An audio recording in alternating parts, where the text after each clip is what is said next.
Okay, this is CAD 212, architectural CAD on October 5th. Today we'll be going over just some general information about the exam. I'm still grading those exams in the portfolio, so if I haven't gotten to yours yet, that's why. It just take a lot of time to go through, so those grades will be posted shortly. I wanted to go over a couple of things that I noticed that some people are still having some issues with on there. We'll go over that today, and then we'll go ahead and jump right into the information about the final project. So I'm going to go ahead and share my screen.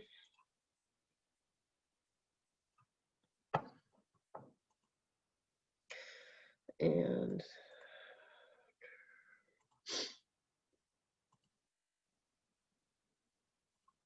I'm going to go ahead and make the mod live.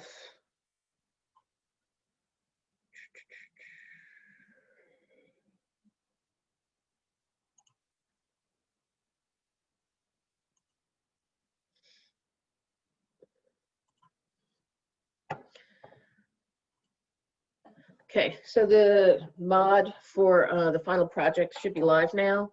If it's not, let me know. Here's all the information about it, and we'll go over that after I talk about the couple of points on the midterm. So this is kind of like a view of what the beginning of your midterm, your final project is going to look like. But the main thing I wanted to go over with y'all was setting dimensions to the correct measurements. I noticed that was probably the biggest problem that a lot of people had. Now remember, when we're laying out our actual measurements, we're going to go by these temporary dimensions to set the actual measurement of those walls. And the main thing I noticed that people are forgetting to change the location of this, the beginning of this dimension line. Remember, on this node right here, you can click on it, and that's going to determine where the dimension starts and where it ends. So as we just cycle through this, you'll notice that we can have the exterior wall, we can have the very center of the wall line, and then also the interior of the wall. So please make sure when you're laying these out that you're picking the correct measurement, the correct location for where this temporary dimension is going to start. So just for example, this exterior wall right here, I know that's going to go from the exterior wall line, but then it has this dimension that doesn't fall all the way here. Well, remember, I can grab this and stretch it out. It's going to attach to that center line, and at that time I can move that node so it falls on exterior wall line to exterior wall line. And that 52 feet is the correct measurement there. Say for instance, this was actually supposed to be a different measurement at that time. You can go ahead and click on this, change it to the measurement it's supposed to be. Let's just try 54 feet. Made that 54 feet at this time. Remember, to lock this into place, to use your constraints, we want to click on this dimension symbol, then click on the dimension itself. That will give us these locks that are now active. And I always find it best to lock your exterior dimensions in place. That way they won't continue to move if you keep working on your project. As we continue through this renovation, it's not necessary to change your interior wall or lock your interior walls. Those will be changing. We'll be doing some redlining and some exercises about how to renovate this building. But we don't want to go ahead and lock your interior walls for now. But I definitely recommend at the start of this project that you put your constraints on for your exterior walls. So it's going to look very similar to this, very basic like this. We're going to start out with a basic model, and then we're going to add to it, and this will be a commercial model. So let's go ahead and jump into Canvas and talk about the final project. So in Canvas, you'll notice there's a mod available. It's called Final Project Commercial. This is your first version of it. And it'll be very similar the way we progress through the second half of the semester like we did the first. Each week you'll have an assignment to turn in that'll tell me how much work you've done on it, so I can see your progress, see if there's any issues yeah, and then you can kind of go from there. So there will be weekly assignments that are due. This beginning of this project is actually going to be due tomorrow. It is kind of just like another version of the midterm exam that you just finished, and it's very similarly laid out. The purpose behind that is we want to start with this basic commercial building, and then we're going to take this basic commercial building and we're going to renovate it. We're going to do lots of stuff with it. So you're going to end up with two different versions of it. You're going to end up with this original version, and you're going to end up with a second version of it, original and renovation. So in order to get started, what you'll need to do today is work on this project. It's due by tomorrow. We'll just read through it real quick. You're going to need to make a 1-foot exterior wall that's going to be comprised of a 3.5-inch brick, 8-inch CMU. CMU is a concrete masonry unit, and a 1/2 inch of gypboard.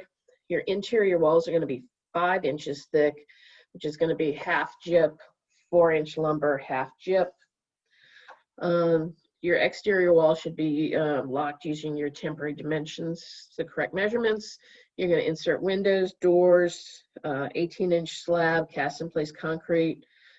You'll make finished floors, you'll paint ceilings, roof to any parameters that you care to. You can make the roof look however you want to. There's a section in there that says stairs. You don't need to add the stairs for now. We're going to talk about stairs. We haven't talked about that yet. So that's one of the new lessons that you'll learn, how we can change that around. So just leave that room blank for now. But, oh, I forgot to change that. I'll fix that.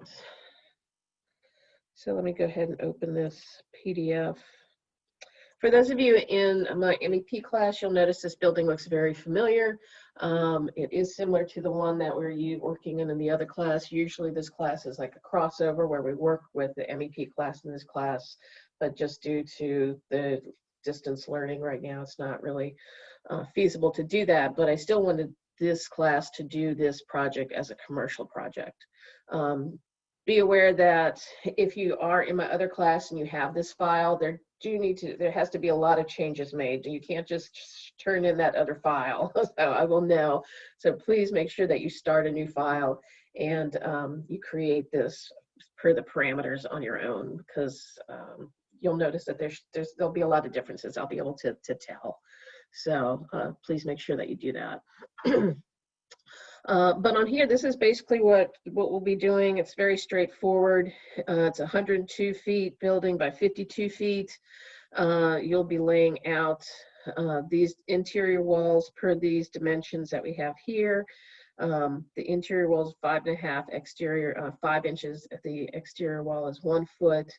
So you're just gonna go ahead and create this model. In 2 days is plenty enough time to get this knocked out. And then when we come back on Wednesday, we will go ahead and get started with the renovation and explain how that's going to work going forward. So that's it for today. What I'd really like you to do is just take this time and jump in and start working on this model. Geometry is very easy. It's very straightforward, but the interesting part is going to be how we apply Revit to create a renovation out of it. So that's it for today. I'm going to open the floor to any questions that you have. How far apart are the doors, like from the wall? Is it 3 inches or? That's a good question. Technically, the universal measurement is 6 inches from the exterior, from the interior wall, from this side of the wall to the opening, the door opening. So this little space right here is usually 6 inches. That's what I usually do. Yes. Gotcha. Thank you. Mm-hmm. And I'm not specifying window size or window or door sizes. There's you can see that none of that's specified. Obviously, you'd probably want to prefer to use a 36-inch door, but there's no window sizes or anything. You can use your best judgment for that. You don't want to use like a little 1 by 1 foot window. Remember, this is a commercial window. But then again, we can change that later on. So just have fun with this. Make it look as tacky and weird as possible. Remember, the interesting part about this project as we progress is that we'll see the original product. Everybody's going to start out with a very similar original product. And then we'll see how people's design skills and your creativity can make changes and come out with that final project at the end. Any other questions, y'all? What's what's the elevation? I don't think it says. No. It doesn't say. All you have is a floor plan, so it's going to be a one-story building, so keep that in mind. So if you want to make it like a short Like 10 one-story foot would be building. fine, you think? I'm sorry? Like 8 to 10 foot would be fine, you think? Yeah, how we've been doing our project so far. Okay. Yeah. If some people, when they've done this project, they've made like 12-foot, first floor. That's up to you. I'm Okay. looking, yeah. I think that's it. I don't have any more questions. Okay. Thank you. Well, yep, no worries. Unless there's any questions or anything, y'all, we can go ahead and just drop for today. And I'll get this recording online. If you know of anybody who's in class that missed this morning, let them know that the recording will be live as soon as possible. And just to get started on this project. And I will see you all on Wednesday. And once again, if you do have questions, you can feel free to text, and be happy to help you out. Okay. Thanks, everybody. Thanks, bye. Thanks. Take care.